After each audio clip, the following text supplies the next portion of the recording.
காசி மாநகரத்தை பிரம்மதத்தன் அப்படிங்கிற ராஜா ஆட்சி பண்ணிட்டு வந்தார். அவர் ஒவ்வொரு வருஷமும் ஒரு திருவிழா நடத்துறது வழக்கம். எல்லா தேசத்திலிருந்தும் எல்லா வகையான ஜனங்களும் அதில் வந்து கலந்துக்குவாங்க. ஒரு சமயம் அது மாதிரி விழா நடந்துகிட்டு இருந்தது. வைகுண்டத்திலிருந்து தேவலோகத்திலிருந்து நிறைய தேவகுமாரர்கள்லாம் காசி நகருக்கு அப்போது வந்திருந்தாங்க. அதில் முக்கியமாக ஒரு 4 தேவகுமாரர்கள். அந்த 4 பேரையும் சுற்றி ஏகப்பட்ட கூட்டம்.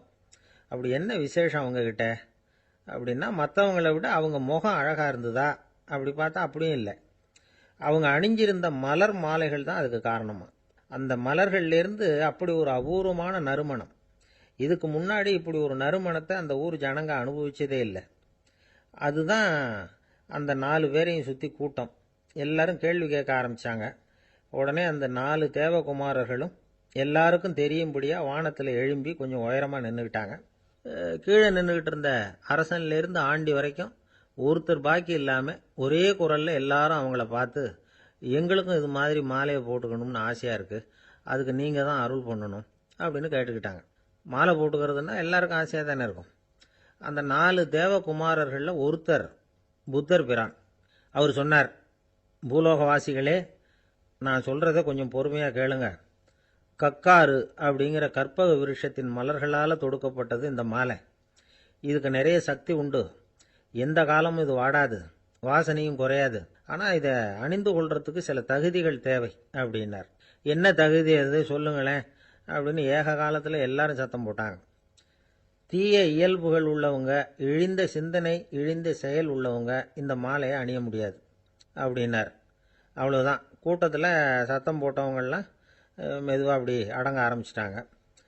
இன்னொரு தேவகுமாரன் சொன்னார், அடுத்தவங்க பொருளை அபகரிக்காதவன், அடுத்தவங்களுக்கு கெடுதல் பண்ணக்கூடிய பொய் பேசாதவன், பேராசையினால் கெட்ட வழியில் பொருள் ஈட்ட நினைக்காதவன் இந்த மாலையை போட்டுக்கலாம் அப்படின்னார். கூட்டத்திலிருந்து யாரும் முன்னுக்கு வரல. ஒரே ஒரு ராஜகுரு மட்டும் கொஞ்சம் முன்னாடி வந்தார். பெரியவர், படித்தவர். அவர், எனக்கு தகுதி இருக்குது அந்த மாலையை போட்டுக்கிறதுக்கு அப்படின்னார். வேற ஒன்றும் இல்லை, பொய் சொல்லியாவது அந்த மாலையை வாங்கிக்குவோமே அப்படின்னு முடிவு பண்ணிட்டார் அவர். அவ்வளோதான், மாலையை வாங்கிட்டார். அடுத்த தேவகுமாரன் பேசினார். யாருக்கு திடமான அறிவும் மனமும் இருக்குதோ, யாருக்கு நல்ல காரியங்களில் அசையாத ஈடுபாடு இருக்குதோ, நல்ல அரிய பொருள்களை தனியாக தான் மட்டும் அனுபவிக்க விரும்பாதவர் யாரோ அவர் முன்னாடி வந்து இந்த மாலையை வாங்கிக்கலாம் அப்படின்னார். அந்த தகுதியும் எனக்கு இருக்குன்னார் ராஜகுரு. மாலையை வாங்கி போட்டுக்கிட்டார். இன்னொரு ராஜகுமாரன் பேச ஆரம்பித்தார். அறநெறியில் செல்வம் சேர்க்கணும், ஆடம்பர பொருள்களுக்கு அடிமையாகக்கூடாது, வெற்றி அடைஞ்சாலும் கர்வம் வரக்கூடாது, அப்படிப்பட்டவங்க இந்த மாலையை போட்டுக்கலாம்னார். துணிஞ்சு பொய் சொல்லி அதையும் வாங்கி கழுத்தில் போட்டுக்கிட்டார் இந்த ராஜகுரு. இன்னொரு ராஜகுமாரன் சொன்னார், சான்றோர்களை நிந்திக்காதவங்க, புறம் பேசாதவங்க இந்த மாலையை போட்டுக்கலாம்னார். அதையும் வாங்கி போட்டுக்கிட்டார். திருவிழா முடிஞ்சுது, எல்லாரும் திரும்பி போயிட்டாங்க. மறுநாள் ராஜகுரு 4 மாலைகளையும் போட்டுக்கிட்டு ராஜசபைக்கு வரார். வந்தவர் ரொம்ப அவஸ்தையோடு வர்றார். மாலையெல்லாம் வாடி போயிட்டுது, வாசனை எதுவும் கிடையாது. அது மட்டும் இல்லை, அவருக்கு கடுமையான தலைவலி வேற வந்துட்டுது. துடிச்சு போயிட்டார். மாலையை கழட்டவும் முடியல. ஜனங்கள்லாம் அவரை பார்த்து சிரிக்க ஆரம்பிச்சிட்டாங்க. என்னத்துக்கு ஆசைப்படணும், ஏன் இப்படி கஷ்டப்படணும் அப்படின்னு. ராஜா பார்த்தார். மறுபடியும் விழாவுக்கு ஏற்பாடு பண்ணினார். தேவகுமாரர்கள்லாம் வந்தாங்க. ராஜகுரு வந்தார். மக்கள் முன்னிலையில் அவங்க காலில் விழுந்தார், மன்னிப்பு கேட்டுக்கிட்டார். இந்த மாலையை போட்டுக்கிற தகுதி எனக்கு இல்லை. தகுதி இல்லாத ஒருத்தன் தகாத தகுதியை பொய் மூலம் பெறணும்னு ஆசைப்படுறாங்களே, அவங்களுக்கெல்லாம் என்னுடைய தண்டனை ஒரு எச்சரிக்கையாக இருக்கட்டும்னார். அதுக்கப்புறம் தேவகுமாரர்கள் அவர் கழுத்தில் இருக்கிற மாலையை கழட்டினாங்களாம். அந்த மாலைகளும் பழையபடி மனம் கொடுக்க ஆரம்பிச்சுட்டு தான். இதுலேருந்து நாம் தெரிஞ்சுக்க வேண்டியது என்னென்னா, நமக்கு தகுதி இல்லாத ஒரு கௌரவம் நம்மக்கிட்ட தானாக வந்தால் கூட அதை தவிர்த்து விடுறது தான் நல்லது. அதுதான் புத்திசாலித்தனம். ஒருத்தர் வந்தார், சார் எங்கள் இலக்கிய மன்ற விழாவுக்கு நீங்கள் தலைமை தாங்கணும்னார். உடனே இவர் சொன்னார், பேச்சாளர், சார் இலக்கியத்தை பற்றி பேசுகிற தகுதி எனக்கு இல்லையே அப்படின்னார். உடனே அவர் கூப்பிட வந்தவர் சொன்னார், அந்த தகுதி உங்களுக்கு இல்லைங்கிறது எங்களுக்கும் தெரியும் சார், அதனால தான் உங்களை தலைமை தாங்க கூப்பிடுறேன் அப்படின்னார். அது சரி, தலைமைன்னா அதுக்கு இவர் என்னதான் அர்த்தம் பண்ணுறாருன்னு தெரியல. அளவுக்கு மிஞ்சினால் அமிர்தமும் நஞ்சு அப்படின்னு சொல்லுவாங்க. அது உண்மைதான். ஒருத்தருக்கு அளவுக்கு மீறிய புகழ் வந்துட்டுதுன்னு வச்சுங்க, அது கூட ஆபத்தாக போயிடுறது உண்டு. பழங்காலத்துல எல்லாம் கிரேக்க தேசத்தில் ஒரு பழக்கம் உண்டாம். அதாவது யாராவது ஒருத்தரை நாடு கடத்தணும்னா அதுக்கு ஒரு வழி உண்டு. அதாவது ஒருத்தரை நாடு கடத்தணும்னு மக்கள் விரும்புகிறாங்கன்னு வச்சுங்களேன், அவர் பேரை ஒரு மண்பாண்ட ஓட்டுச்சில்லில் எழுதி அதை ஒரு குறிப்பிட்ட பொது இடத்துல போட்டுற வேண்டியது, அவ்வளவுதான். இது மாதிரி பல பேர் போட்டுக்கிட்டே இருப்பாங்க, எல்லாம் அப்படியே குவிஞ்சு போயிடும். அந்த ஓட்டாஞ்சில்லு குவியலில் யாருடைய பேர் அதிகமாக இருக்குதோ அந்த நபரை ஒரு 10 ஆண்டுகள் நாடு கடத்தி விடுவாங்க. இது அந்த ஊர் வழக்கமா. ஒரு நாள் அந்த குவியலுக்கு பக்கத்தில் ஒரு ஆள் நின்றுக்கிட்டு இருக்கிறான். அவன் கையில் ஒரு ஓட்டாஞ்சில்லு வச்சிருக்கிறான். அதில் யாரோட பேரையோ எழுதணும், எழுதி அந்த இடத்துல போடணுங்கிறது அவன் ஆசை. ஆனால் அவன் படிக்காதவன், அதனால் எழுத தெரியல. யாராவது அந்த வழியாக வர்றாங்களான்னு பார்த்துக்கிட்டே நின்றுக்கிட்டு இருந்தான். ஒரு பெரியவர் வந்துக்கிட்டு இருந்தார்.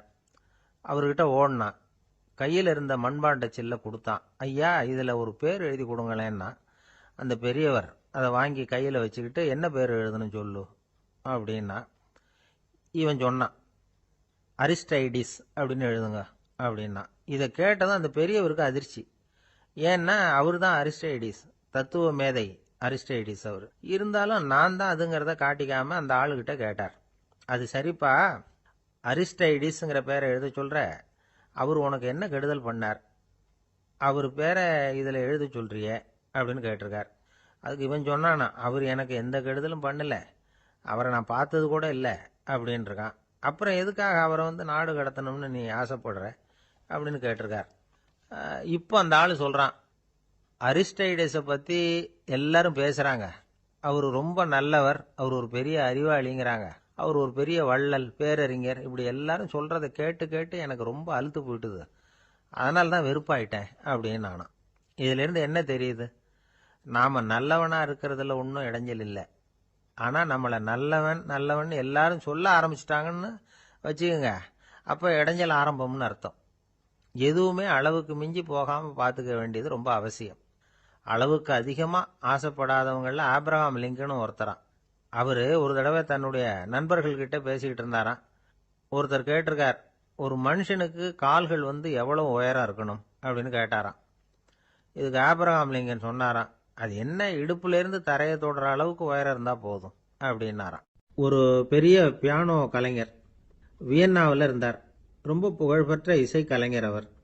இங்கிலாந்து மகாராணி விக்டோரியா அவருடைய சங்கீதத்தை கேட்கணும்னு ஆசைப்பட்டாங்க. அவரை அரண்மனைக்கு கூப்பிட்டாங்களாம். பியானோ வாசிக்க சொல்லி கேட்டாங்களாம். இவரும் ரொம்ப பிரமாதமாக வாய்ச்சி காட்டியிருக்கார். உடனே பாராட்டி பரிசுகள்லாம் கொடுத்து அனுப்புனாங்களாம். அந்த இசையை கேட்கறதுல அரசிக்கு ரொம்பவும் ஆர்வம் உண்டு. அதனால் அதுக்கப்புறமும் அந்த கலைஞர் அடிக்கடி அரண்மனைக்கு வர வேண்டிய அவசியம் ஏற்பட்டது. ஏன்னா அரசி கூப்பிட ஆரம்பித்தாங்க. இவர் போகணும், அங்கே இசை நிகழ்ச்சி நடத்தணும். இவர் அங்கே பாடி வாசிக்கிறது உண்டு. ஒரு தடவை மகாராணி அவரை பார்த்து, உங்கள் நாட்டு தேசிய கீதம் பாடுங்களேன் அப்படின்னு கேட்டாங்களாம். உடனே அவர் தன்னுடைய நாடான ஆஸ்திரியாவின் தேசிய கீதத்தை பாடியிருக்கிறார். அவர் பாட ஆரம்பித்த உடனே மகாராணி எழுந்திரிச்சு நின்னாங்களாம். அதுக்கு மரியாதை செலுத்துகிற நோக்கத்தோடு பாட்டு முடிகிற வரைக்கும் அப்படியே நின்றுக்கிட்டு இருந்தாங்களாம். இதுதான் அந்த அரசியினுடைய பெருந்தன்மை. அதாவது நாட்டுப்பற்றுங்கிறது அந்த அளவுக்கு அப்படி இருக்கணும். இப்படி ஒரு அரசியே நம்ம நாட்டு தேசிய கீதத்துக்கு எழுந்திரிச்சு நின்று மரியாதை செலுத்துகிறாங்க அப்படிங்கிறத புரிஞ்சிக்கும் பொழுது அந்த முதிய கலைஞரின் மகிழ்ச்சிக்கு அளவே இல்லையாம். அதுக்கப்புறம் அந்த பியானோ கலைஞர் ஒரு நாள் தன்னுடைய நண்பர் ஒருத்தர்கிட்ட பேசிக்கிட்டு இருந்தாராம். அப்போ சொன்னாராம், மகாராணியார் எனக்கு எவ்வளவோ பரிசுகள்லாம் கொடுத்துருக்குறாங்க. ஒரு தடவை எனக்கு வைரக்கல் பதித்த அணி ஒன்றை கூட பரிசாக கொடுத்தாங்க. ஆனால் அதை விட உயர்ந்த விலை மதிக்க முடியாத அணி என்ன தெரியுமா, நான் என்னுடைய நாட்டு தேசிய கீதத்தை நான் பாடுறப்போ அவங்க எழுந்திரிச்சு நின்று மரியாதை செலுத்தினாங்களே, அதுதான் எனக்கு கிடைச்ச மிகப்பெரிய பரிசு அப்படின்னாராம். எனக்கு தெரிஞ்ச சங்கீத வித்வான் ஒருத்தர் இருக்கார். சமீபத்தில் ஒரு நாள் அவரை பார்த்தேன். எப்படி போயிட்டுருக்கு உங்கள் தொழில் அப்படின்னு கேட்டேன். ரொம்பவும் வித்தியாசமாக போயிட்டுருக்குங்க அப்படின்னார். என்ன சொல்கிறீங்க அப்படின்னேன். முன்னாடியெல்லாம் நான் பாடினா எதிரில் இருக்கிறவங்க தான் எழுந்திரிச்சு போயிட்டு இருந்தாங்க. இப்போ எப்படின்னா நான் பாட ஆரம்பிச்சுட்டா உடனே பக்கவாத்தியக்காரனே எழுந்திரிச்சு போயிடுறான் அப்படின்னார் ரொம்ப வேதனையோட. ஒரு ஊரில் ஒரு ராஜா இருந்தார். அவர் அடிக்கடி காட்டுக்கு வேட்டையாட போவார். சில நண்பர்களையும் கூட அழைச்சிக்கிட்டு போவார். காட்டுக்கு போனதும் ஆளுக்கு ஒரு பக்கமாக போய் வேட்டையாடுவாங்க. சாயந்தரமாக திரும்பி வருவாங்க. மறுநாள் அரண்மனையில் உட்காந்து ஒவ்வொருத்தரும் அவங்க அனுபவங்களை எல்லாம் சொல்லிக்குவாங்க. அவங்க வீரத்துக்கு தகுந்த மாதிரி பரிசை அந்த ராஜா கொடுப்பார். இது மாதிரி ஒரு தடவை எல்லாரும் வேட்டைக்கு போயிட்டு திரும்பி வந்ததும் உட்காந்து பேச ஆரம்பிச்சிருக்கிறாங்க. ஒருத்தன் சொன்னான், தன்னுடைய வீர தீர செயலை பற்றி அளக்க ஆரம்பிச்சிட்டான். ஏன்னா அதுக்கு பரிசு கிடைக்க போகுதில்ல, அதனால. அவன் என்ன சொன்னான் தெரியுமா? அரசே, நேற்றுக்கு காட்டில் என்னாச்சு தெரியுமா? எனக்கு நேராக ஒரு சிங்கம் வாயை திறந்துக்கிட்டு வந்துட்டுது. நான் பயப்படவே இல்லை. உடனே ஒரு கல்லை எடுத்து குறி பார்த்து வீசினேன். சிங்கத்து வாய்க்குள்ளே போய் அந்த கல் மாட்டிக்கிட்டுது. அவ்வளவுதான். அந்த சிங்கம் என்னை பார்த்துட்டு பயந்துட்டு ஒரே ஓட்டமாக திரும்பி ஓடி போயிட்டுது அப்படின்னா. ஆஹா பலே அப்படின்னு எல்லாரும் கை தட்டினாங்க. ரெண்டாவது ஆள் ஒருத்தன் எழுந்திரிச்சான். அவன் சொல்ல ஆரம்பித்தான், அரசே, நான் போன வழியில் 2 பெரிய மலைப்பாம்பு கிடந்தது. என்னை முழுங்கிறதுக்கு வந்தது. நான் என்ன பண்ணேன் தெரியுமா? அந்த 2 பாம்போட வாலையும் ஒன்றா சேர்த்து முடிச்சு போட்டுட்டேன். அவ்வளவுதான். அது அங்கே இழுக்க இது இங்கே இழுக்க முடிச்சு நல்லா இறுகி போட்டுது அப்படின்றான். ஆஹா அற்புதம்னு சொல்லி எல்லாரும் கை தட்டினாங்களாம். அடுத்தபடியாக 3வது ஆள் ஒருத்தன் வந்தான். அவன் சொல்ல ஆரம்பித்தான், மன்னா, நான் போன பாதையில் குறுக்க ஒரு ஆறு. அதில் இறங்கி குளித்தேன். யாரோ காலை பிடிச்சி இழுக்கிறது மாதிரி இருந்தது. திரும்பி பார்த்தா ஒரு பெரிய முதலை. நான் உடனே அப்படியே ஒரு துள்ளல் துள்ளி அது முதுகில் போய் உக்காந்துக்கிட்டேன். அதை அப்படியே கரைக்கு நீந்த வச்சேன். கரைக்கு வந்து சேர்ந்ததும் அப்படியே ஒரே துள்ளி குதிச்சு கரைக்கு வந்துட்டேன் அப்படின்றான். அவன் தன்னுடைய வீரத்தை அப்படி சொல்லியிருக்கான். அடடா எப்பேற்பட்ட வீரம் அப்படின்னு எல்லாரும் கை தட்டினாங்களாம். 4வது ஆள் எழுந்திரிச்சான். மன்னா, நான் போன இடத்துல ஒரு கரடி வந்து என்னை துரத்த ஆரம்பிச்சுட்டுது. நான் ஒரு மலை உச்சிக்கு வந்துட்டேன். அதுக்கப்புறம் ஒரு அடி எடுத்து வச்சாலும் அதில் பாதாளத்தில் விழ வேண்டியது தான். அந்த நேரம் பார்த்து ஒரு பெரிய ராட்சச கழுகு அந்த பக்கமாக பறந்து வந்தது. நான் உடனே அப்படியே உயர எழும்பி அந்த கழுகோட காலை பிடிச்சிக்கிட்டேன். அப்படியே தொங்கிக்கிட்டே வந்தேன். ஒரு நல்ல இடம் வந்ததும் தொப்புன்னு கீழே குதிச்சு நடந்து வந்துட்டேன். இதுக்கும் எல்லாரும் கை தட்டுறாங்க. கடைசியாக ஒரு ஆள் எழுந்திரிச்சான். அரசே, நான் வந்து போன வழியில் ஒரு பெரிய யானை குறுக்க வந்தது. பயங்கரமாக சத்தம் போட்டுக்கிட்டே வந்தது. நான் பயந்து ஓடலை. உடனே என்ன பண்ணேன் தெரியுமா? அந்த யானையோட வாலை பிடிச்சி தூக்கினேன். தலைக்கு மேலே தூக்கி கரன்னு சுற்றினேன். வேகமாக சுற்றி வீசி எறிஞ்சேன். அவ்வளவுதான். அதே ஸ்பீடில் அந்த யானை மேலே போக ஆரம்பிச்சுட்டுது. இன்னும் கூட அது போய்கிட்டே தான் இருக்குது, கீழே விழவே இல்லைன்னா. இதை கேட்டதும் ராஜாவுக்கு கோபம் வந்துட்டுது. என்ன முட்டாள்னு நினச்சிக்கிட்டு பேசுறியா? யானையை வந்து நீ வாலை பிடிச்சி தூக்குன, அதை நான் நம்பணுமா அப்படின்னார். உடனே இவன் பணிவாக பதில் சொன்னான், அரசே, ஒரு சிங்கத்து வாயில் கல் மாட்டிக்கிட்டதை நம்புறீங்க, மலைப்பாம்பு வாலை பிடிச்சி முடிச்சு போட்டதை நம்புறீங்க, முதல்ல முதுகில் சவாரி பண்ணதையும் நம்புறீங்க, கழுகு காலை பிடிச்சிக்கிட்டு பறக்கிறதையும் நம்புறீங்க. அப்படி நம்புறப்போ நான் சொன்னதை மட்டும் நம்பக்கூடாதா அப்படின்னு கேட்டானான். பொய் சொன்னவங்கெல்லாம் தலையை தொங்க போட்டுக்கிட்டாங்களாம். ராஜா அவங்கள பார்த்து சொன்னாராம், நீங்கள் எல்லாரும் என்னை முட்டாளாக்கி இருக்கிறீங்க. கடைசியாக பேசின இவன் தான் எனக்கு உண்மை எது பொய் எதுங்கிறத புரிய வச்சிருக்கிறான். இவன் தான் உண்மையான தைரியசாலி அப்படின்னு சொல்லி அவனுக்கே பரிசெல்லாம் கொடுத்து பாராட்டினாராம். இப்படி ஒரு கதை. உண்மையை நிலைநாட்டுகிறவன் தான் உண்மையான வீரன் அப்படிங்கிறத இதிலிருந்து நாம் புரிஞ்சுக்கணும். இந்த காலத்துல எல்லாம் பொய் சொன்னாதான் பிழைக்க முடியுங்கிறது ஒரு சில பேரோட நம்பிக்கை. ஒரு அப்பாவுக்கு தன் மகனுக்கு பொய் சொல்ல தெரியலையேங்கிற கவலை. பொய் சொன்னாதான் இந்த உலகத்தில் பிழைக்கலாம், ஆனால் இவனுக்கு அது தெரியலையே, அதனால் இவனை அழைச்சிட்டு போய் நடுக்கடலில் விட்டுட்டு வந்துடுவோம் அப்படின்னு அழைச்சிட்டு புறப்பட்டான். கடற்கரைக்கு போனான். மகனுக்கு சந்தேகம், எங்கேப்பா என்னை அழைச்சிட்டு போகிறேன்னு கேட்டிருக்கான். கடலில் மீன் பிடிக்க கற்றுக் கொடுக்க போகிறேன் உனக்கு அப்படின்னானா. நான் ஏற்கனவே மீன் பிடிச்சிட்டேனேன்னானா இவன் மகன். எங்கே அதுன்னு கேட்டிருக்கான் அப்பங்காரன். சுட்டு சாப்பிட்டுட்டேன்ருக்கான் புள்ள. அப்பங்காரன் பார்த்தான், சரி நம்ம புள்ள பொழைச்சிக்கோ அப்படின்னு சொல்லி திருப்பி அழைச்சிட்டு வந்துட்டான். நம்மள சில பேர் ரொம்ப தைரியமாக இருப்பாங்க. நாம் கூட சொல்கிறது உண்டு, அந்த ஆளுகிட்ட வர்றதுக்கு எமன் கூட பயப்படுவான் அப்படின்னு சொல்கிறது உண்டு. தைரியசாலிகளை நெருங்கிறதுக்கு எமன் பயப்படுவான் அப்படின்னு சொல்கிறது உண்மைதான். அது பொய் இல்லை. மன வலிமை இருக்கு பாருங்க, அது மனுஷனை காப்பாற்றும். இது வந்து மருத்துவ ரீதியான உண்மை. உடல் கோளாறுகள் மன ஆரோக்கியத்தை பாதிக்கும். மன எழுச்சி, மன போராட்டம் இதெல்லாம் வந்து உடல் இயக்கத்தில் மாறுதலை உண்டாக்குது. சில வகையான நோய்களுக்கும் மனசுக்கும் இருக்கிற சம்பந்தம் என்னங்கிறத பற்றியெல்லாம் இப்போ ஆராய்ச்சி பண்ணுறாங்க. ஆஸ்மா, மூட்டு வலி, பெருங்குடல் அழற்சி, உயர் இரத்த அழுத்தம், சோரியாசிஸுங்கிற தோல் வியாதி, வயிற்று புண்ணு, இந்த தைராய்டு நச்சுத்தன்மை, இது மாதிரி நோய்களை உண்டாக்குறதுல மனசோட பங்கு என்னங்கிறத பற்றியெல்லாம் ஆய்வு பண்ணி பார்த்துருக்குறாங்க. எதுக்கு எடுத்தாலும் சோர்ந்து போகிறது, துவண்டு போகிறது, இப்படிப்பட்ட மனவாகு, அதோட யாரும் நமக்கு உதவ முடியாது அப்படிங்கிற மனோபாவம், கைவிடப்பட்ட மனநிலைமை, இதெல்லாம் நோயோட தீவிரத்தை ரொம்ப அதிகரிக்க செய்யுதான். இவங்கெல்லாம் அந்த கை கால் வலிக்குது, உடம்பு அசதியாக இருக்குது, தூக்கம் வரல, முதுகு வலிக்குது, உடம்புல உணர்ச்சி குறையுது, கை கால் விரல்லாம் மரத்து போகுது, இப்படி ஏதாவது சொல்லிக்கிட்டு டாக்டர்களை தேடி வந்துக்கிட்டு இருப்பாங்க. நெஞ்சு வலி யாருக்கு வருது தெரியுமா? பதற்றம், போட்டி மனப்பான்மை, அளவுக்கு அதிகமான வேகம், துடிப்பு, பேராசை, எதுலேயும் கட்டுப்பாடு, நேரம் தவறாமை, அப்புறம் இதெல்லாம் உள்ள மனவாக உள்ளவங்க இருக்கிறாங்கல்ல, அவங்க பெரும்பாலும் நெஞ்சு வலிக்கு ஆளாயிடுறாங்களாம். ஃப்ரீட்மேன் அப்படிங்கிறவர் நிறைய ஆராய்ச்சியெல்லாம் பண்ணி பார்த்துட்டு இதை உறுதிப்படுத்தியிருக்கிறார். அவர் பண்ணின ஆராய்ச்சியில் என்னெல்லாம் தெரிய வந்தது தெரியுமா? பொறுப்பு அதிகம் உள்ளவங்களுக்கு கண்டிப்பாக ரத்த அழுத்தம் வரும், அதிகமாக இருக்குமா. அதே மாதிரி கண்டிப்பாக இருக்கிறாங்கல்ல, அவங்களுக்கும் ரத்த அழுத்தம் அதிகரிக்குமா. ரத்த அழுத்தம் தனக்கு அதிகமாக இருக்குங்கிறத தெரிஞ்சுக்கிட்டவங்க தலைவலி, மயக்கம், இந்த தலை சுத்தல், அசதி, இது மாதிரியான உணர்வுகளை அவங்களுக்கு வந்துடும், அது மாதிரி உணர்வு. ஆனால் உண்மை என்ன தெரியுமா? இதெல்லாம் ரத்த அழுத்தத்தினால இல்லை, ரத்த அழுத்தம் கட்டுப்பாட்டுக்குள்ளே இருந்தால் கூட இவங்க இப்படி நினைக்கிறாங்களாம்.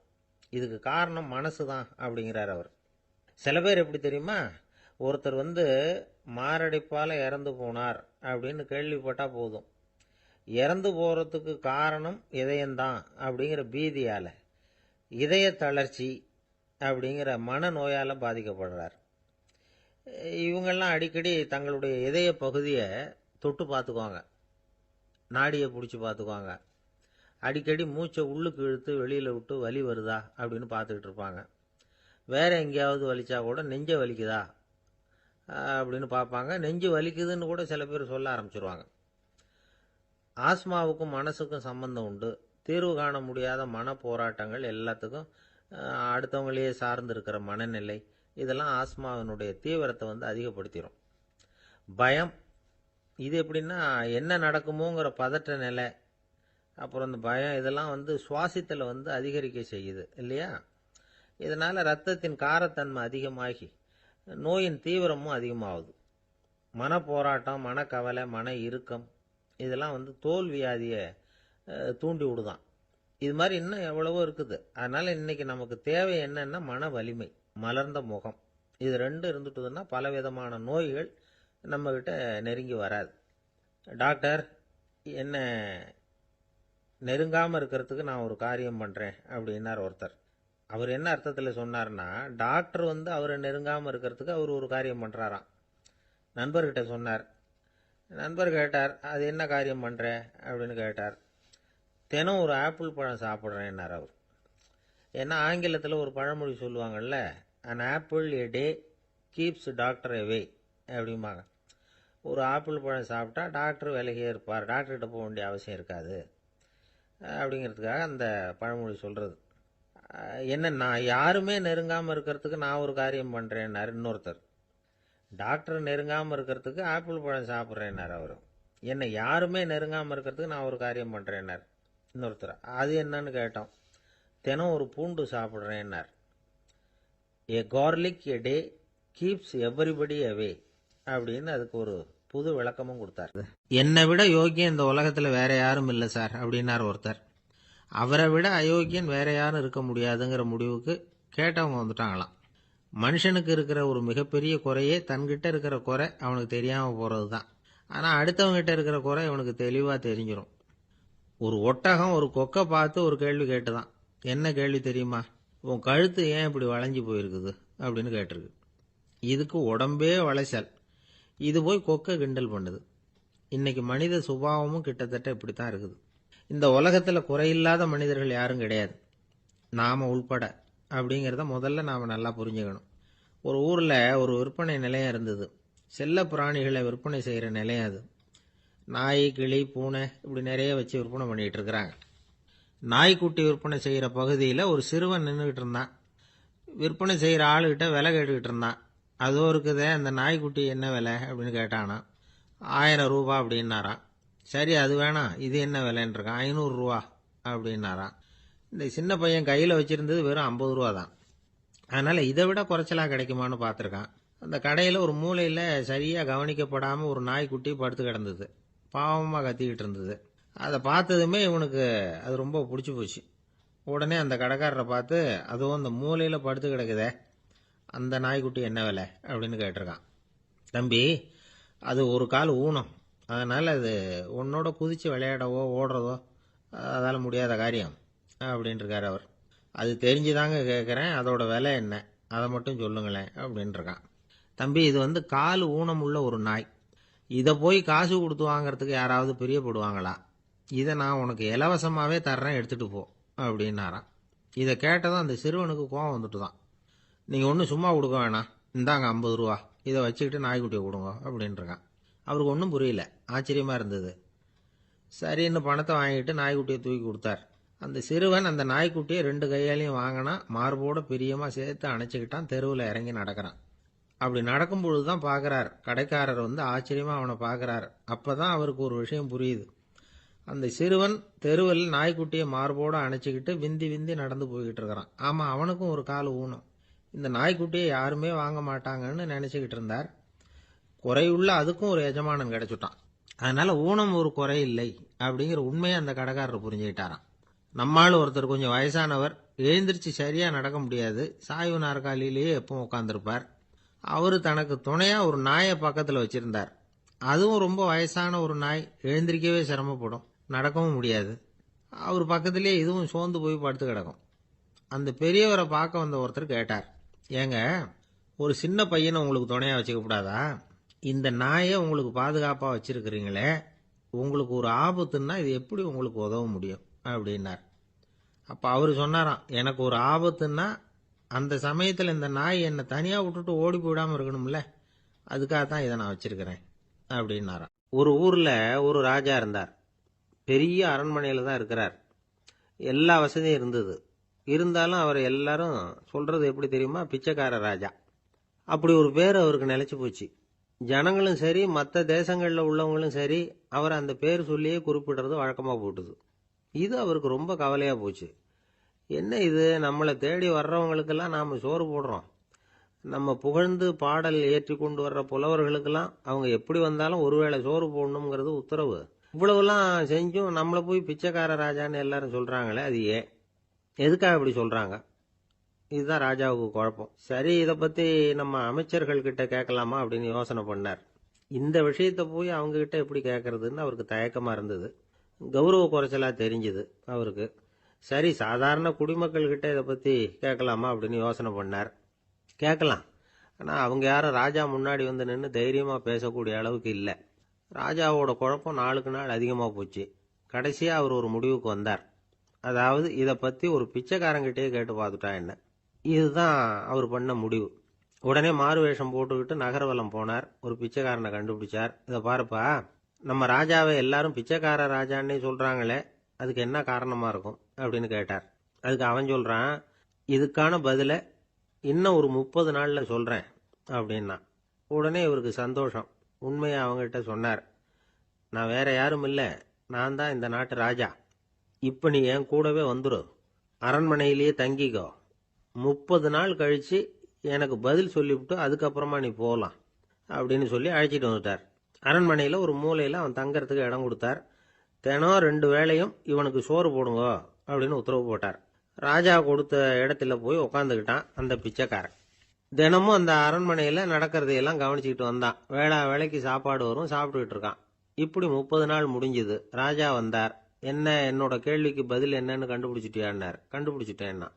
என்ன எல்லாரும் பிச்சைக்கார ராஜான்னு சொல்கிறாங்களே, அது நியாயமாக படுதா உனக்குன்னு கேட்டார். நியாயமாக தான் படுது, சந்தேகம் இல்லாமல் நீங்கள் பிச்சைக்கார ராஜா தான்.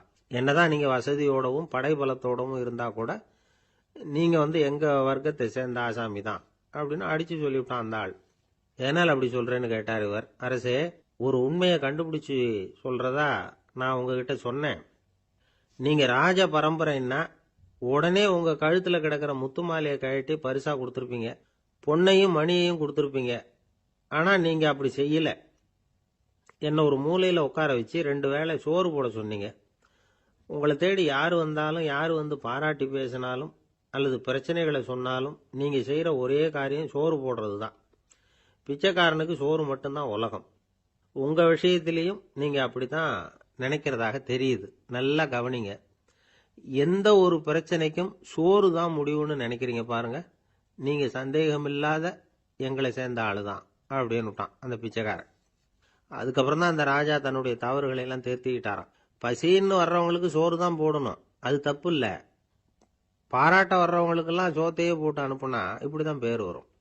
எனக்கு தெரிஞ்ச ஒருத்தர் தினமும் யாராவது ஒருத்தரை தன் வீட்டுக்கு அழைச்சிட்டு போவார், சாப்பாடு போட்டு அனுப்புவார். முன்னறிவிப்பு இல்லாம திடீர்னு ஒரு விருந்தாளியோட வீட்டுல போய் இவர் நிக்கிறது வழக்கம். அந்த அம்மாவும் இவருக்காக தயார் பண்ணி வச்சிருந்ததை இவர் அழைச்சிட்டு வந்திருக்கிற விருந்தாளிக்கு போட்டுருவாங்க.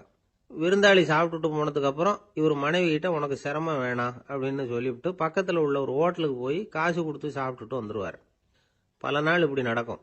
ஒரு நாள் அவரை தனியா கூப்பிட்டுக்கிட்டு போய் ஏன் இப்படி பண்றீங்கன்னு கேட்டோம். அதுக்கு அவர் சொல்றாரு, எங்க வீட்டு சாப்பாட்டுல இருந்து தப்பிக்கிறதுக்கு எனக்கு வேற வழி எதுவும் தெரியல சார், அதனாலதான் இப்படி பண்ணிட்டு இருக்கிறேன் அப்படின்னார் ரொம்ப பரிதாபமா. எது ரொம்பவும் கஷ்டமான காரியம் அப்படின்னு கேட்டார் ஒருத்தர். ஒருத்தருக்கு ஒருத்தர் சண்டை போடாம இருக்கிறது தான் ரொம்ப கஷ்டமான காரியம் அப்படின்னு தோணுது. ஒரு நாட்டுக்கும் இன்னொரு நாட்டுக்கும் சண்டை, நாட்டுக்குள்ளேயே ஒரு குரூப்புக்கும் இன்னொரு குரூப்புக்கும் சண்டை. ஏன் சண்டை போட்டுக்கிறீங்கன்னு கேட்டு பாருங்க. நாங்க சமாதானத்துக்காக தான் சண்டை போட்டுக்கிறோம் அப்படிம்பாங்க. வாழறதுக்காக பிறந்த மனுஷன் லட்சியத்துக்காக உயிரை விட தயார் அப்படின்னு சொல்லிட்டு இருப்பான். அப்படி உயிரை விடுறவங்கள நாமளும் பாராட்டுவோம். ஆனா ஒண்ணுமில்லாத விஷயங்களுக்கெல்லாம் சண்டை போடுறவங்களெல்லாம் அப்படிப்பட்டவங்களையும் சரி உயிரை விடுறவங்களையும் சரி என்னன்னு சொல்றது. யுத்தங்களாலேயும் சண்டைகளாலேயும் நாம் அடையிறது என்னங்கிறது ஒரு பக்கம் இருக்கட்டும், இழக்கிறது என்ன தெரியுமா? ஏராளமான உயிர்கள். ரத்தம் சிந்தறதுக்கு நான் தயார் அப்படின்னு மார்தட்டி சொல்லலாம். ஆனா ரத்தம் சிந்தினா உயிர் காத்துக்கிட்டு இருக்க தயார் இல்லை. அதாவது உயிர் நமக்காக காத்துக்கிட்டு இருக்க தயார் இல்லை. இழக்கிற ரத்தத்தை ஈடுகட்டினா தான் உயிரை காப்பாற்ற முடியும். அதனால இது சம்பந்தமா ஆராய்ச்சி செய்யற கட்டாயம் ஏற்பட்டு போச்சு. அதோட விளைவா புதுசா ஒன்றை கண்டுபிடிச்சிருக்கிறாங்க. அதுதான் செயற்கை ரத்த பொடி. இப்போ இந்த திடீர் சாம்பார் பொடி, திடீர் ரசப்பொடி, திடீர் காப்பி பொடி இப்படிலாம் சொல்கிறோம்ல, அது மாதிரி இது திடீர் ரத்த பொடி. இஸ்ரேல் ஒரு சின்ன நாடு, மக்கள் தொகை குறைச்சல், அதோட போர்கள் வேற. அதனால் காயம்பட்டவங்களை காப்பாற்றியே தீர வேண்டிய கட்டாயம். காப்பாற்றணும்னா ரத்த இழப்பை தடுக்கணும். அப்படின்னா உடனடியாக புது ரத்தம் செலுத்தி ஆகணும். திடீர்னு ரத்தம் வேணும்னா எங்கே போகிறது? அதுவும் கிடைக்கிற ரத்தம் சேர்ற குரூப்பாக இருக்கணும். ஒரு வேடிக்கை பார்த்தீங்களா, நான் வேற குரூப்பு நீ வேற குரூப்புன்னு இவன் சண்டை போடுறான். இதில் அடிபட்டவனுக்கு ரத்தம் கொடுக்க போனால் அதுலேயும் அது வேற வேற குரூப்பாக இருக்குது. அது ரத்தமும் வேற வேற குரூப்புன்னு சொல்லிட்டு இருக்குது. எந்த குரூப்பு ரத்தம் வேணும், அது உடனடியாக கிடைக்கலன்னா என்ன பண்ணுறது? இப்படிப்பட்ட கஷ்டம்லாம் நமக்கு வந்துடுது. இதுக்காக தான் விஞ்ஞானிகள் இந்த ரத்த பொடியை கண்டுபிடிச்சிருக்கிறாங்க. அதாவது ஒரு ஆள் அடிபட்டு போட்டான்னு வச்சுங்களேன், அவனுக்கு ரத்தம் கிடைக்கல. உடனே என்ன பண்ணலாம்? இந்த சுத்தப்படுத்தப்பட்ட தண்ணீரை கொஞ்சம் எடுத்துக்க வேண்டியது, அதில் இந்த ரத்த பொடியை கரைக்க வேண்டியது. இப்போ இந்த செயற்கை ரத்தம் தயாராகிட்டுது. இதை அந்த ஆள் உடம்புல ஏற்றி விட்டுற வேண்டியது. இயற்கையாக நம்ம உடம்புல இருக்கிற ரத்தம் என்னென்ன வேலை செய்யுதோ அதே வேலையை இதுவும் செய்யும். அதாவது ஆக்சிஜனை உடம்புல எல்லா இடத்துக்கும் எடுத்துகிட்டு போகுது. அந்த வேலையை இந்த செயற்கை ரத்தமும் செஞ்சுடுது. ஆனால் ஒரு விஷயம், இந்த செயற்கை ரத்தம் ஒரு அவசரத்துக்கு தான் உபயோகப்படுத்தலாம், ஒரு முதல் உதவி மாதிரி. அதை அப்படியே நிரந்தரமாக விட்டுற முடியாது. பின்னாடி தேவையான குரூப்பு உண்மையான ரத்தம் கிடைச்ச உடனே அதை செலுத்திக்கணும். உண்மையான ரத்தத்தை 20லேருந்து 40 நாள் வரைக்கும் தான் பாதுகாக்க முடியும். அதுவும் குளிர்பதன பெட்டியில். அதுக்குள்ளே உபயோகப்படுத்தலைன்னா அது வீணாக போயிடும். இந்த ரத்த பொடி அப்படி இல்லை, எவ்வளோ நாள் வேணும்னாலும் அப்படியே வச்சிருக்கலாம். குளிர்பதன பெட்டியும் தேவையில்லை. ஆனால் ஒன்று, இது தண்ணியில் கலந்து செயற்கை ரத்தமாக ஆக்கிவிட்டா அதோட வலு 72 மணி நேரம் தான். அதாவது 3 நாள். அதுக்குள்ளே அந்த ஆசாமியை எங்கேயாவது ஆஸ்பத்திரிக்கு தூக்கிட்டு போய் உண்மையான ரத்தத்தை கொடுத்துடணும். சண்டையில் அடிபடுறவங்க, சாலை விபத்தில் அடிபடுறவங்க, இவங்களுக்கெல்லாம் அவசரத்துக்கு கை கொடுத்து உதவுறது இந்த செயற்கை ரத்த பொடி. அதுக்கப்புறம் நாம் கொடுக்குற ரத்தம் தான் அவங்கள காப்பாற்றணும். இன்னைக்கு ரத்தத்தை தானமாக கொடுக்க தயாராக இருக்கிற நல்ல உள்ளங்கள் ஏராளம். எவ்வளவு ஆக்சிடென்ட்டு, ஆப்ரேஷன், இதில் சம்மந்தப்பட்டவங்களை காப்பாற்றுறது நாம் தானமாக கொடுக்குற ரத்தம் தானே. ஒரு ஆக்சிடென்ட்டு, ஒரு ஸ்கூட்டர் ஒரு ஆள் மேலே மோதி விட்டுது, பார்த்து வரக்கூடாதா அப்படின்னா அந்த ஆள், நீ தான் பார்த்து நடக்கணும், ஏன்னா 20 வருஷமாக நான் அந்த ஸ்கூட்டரை ஓட்டிக்கிட்டு இருக்கிறேன் அப்படின்னா இவன். இதுக்கு அவன் சொன்னானா, நீ தான் பார்த்து ஓட்டணும், ஏன்னா 40 வருஷமா நான் இப்படி நடந்துகிட்டு இருக்கிறேன் அப்படின்னானா. ஒரு ஆள் அசையாம கிடக்கிறார், அவர் இருக்காரா போயிட்டாராங்கிறத எப்படி முடிவு பண்றோம்? அவர் மூக்குக்கு முன்னாடி புறங்கையை வச்சு பார்க்குறோம், மூச்சு வருதா இல்லையா அப்படிங்கிறத கண்டுபிடிக்கிறதுக்காக. மூச்சுங்கிறது அவ்வளவு முக்கியமான ஒரு விஷயம். சுவாசம் இல்லைன்னா எதுவுமே இல்லை. நம்ம பூமி இருக்க, அது கூட சுவாசிக்குதுங்கிறத சோவியத் விஞ்ஞானிகள் கண்டுபிடிச்சிருக்கிறாங்க. பூமிக்கு மேலே இருக்கிற மண் அடுக்கில் காற்றில் உள்ள ஆக்சிஜன் ஆக்சிகரணம் அடையுது அப்படின்னு தான் இதுவரைக்கும் எல்லாரும் நம்பிக்கிட்டு இருந்தாங்க. ஆனால் இப்போ என்ன கண்டுபிடிச்சிருக்கிறாங்கன்னா, அந்த ஆக்சிஜன் பூமிக்குள்ள 1 கிலோமீட்டர் ஆழம் வரைக்கும் ஊடுருவி போகுதான். பூமிக்குள்ள 2 பக்கமும் பல கிலோமீட்டர் வரைக்கும் பரவுதான். பூமிக்குள்ள இருக்கிற நீர்நிலை அடுக்குகள் தான் நுரையீரல் செய்கிற வேலையை செய்யுதான். நம்ம உடம்புல நுரையீரல் இல்லைன்னா ஒன்றும் நடக்காது. ஒரு மரத்தை தலைகீழாக தொங்க போட்டால் எப்படி இருக்கும்? அப்படி யோசிச்சு பாருங்க. அப்படி தான் இதுவும், நுரையீரலும் அப்படி தான் இருக்கும். வலது பக்கம் ஒன்று, இடது பக்கம் ஒன்று. வலது பக்கம் நுரையீரல் கொஞ்சம் பெருசாக இருக்கும், நுட்பமான நரம்பு குழாய்கள் அதில் இருக்கும். கோடிக்கணக்கான நுண்ணிய குழாய்களை வச்சுக்கிட்டு தான் அது வேலை செய்யுது. 25 கோடி குழாய்கள் இருக்கும். அதை அப்படியே முழுசாக பிரித்து பரப்புனா ஒரு டென்னிஸ் கோர்ட்டில் பாதி பரப்பளவு இருக்குமா. நுரையீரல் நிறம் கருஞ்சிவப்பு தான். புகை அதிகமாக உள்ளே போச்சுன்னா அது கருப்பாயிடுது. காற்றுல உள்ள பிராணவாயுவை இது இழுத்து எடுத்துக்கிட்டு ரத்தத்தை சுத்தப்படுத்துகிற முக்கியமான வேலையை இது செய்யுது. அசுத்த காற்றை வெளியில் அனுப்பி வச்சுருது. ஒருத்தர் வேகமாக ஓடி வரார், அவருக்கு மூச்சு இறைக்கும். பயங்கரமாக எதையாவது பார்த்து விடுறார், உடனே மூர்ச்சி ஆயிடுவார். இது மாதிரி சமயங்களில் வேற எந்த தூண்டுதலும் இல்லாமல் நுரையீரல் தானாகவே இயங்கும். இப்படி ஒரு அவசியம் ஏற்படுறப்போ இயக்கத்தை தூண்டி விடுற முக்கியமான இணைப்பு மூளைக்கு கீழே முதுகு எலும்புக்கு மேற்பகுதியில் இருக்குது. அது உடனே சுவாசத்துக்கு அவசர உதவியை கொடுக்குது.